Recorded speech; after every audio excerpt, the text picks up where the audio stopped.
ইতিহাস হয়তোবা তাকে ভুলেছে।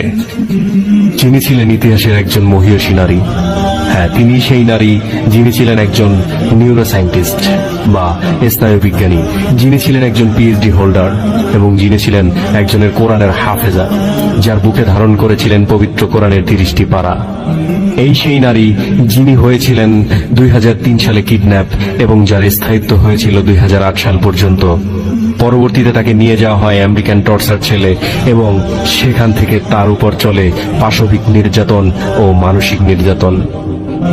কোরআন শরীফের পাতা ছিঁড়ে মেঝেতে বিছিয়ে রেখে তাকে উলঙ্গ করে বলা হতো, যাও যাও কোরআনের উপর দিয়ে গিয়ে কাপড় নিয়ে আসো। ওই নরপশুরা তাকে বিভিন্ন ভাবে নির্যাতন করতে শুরু করে। খেলায় মেতে ওঠে ওই হায়নার দলেরা।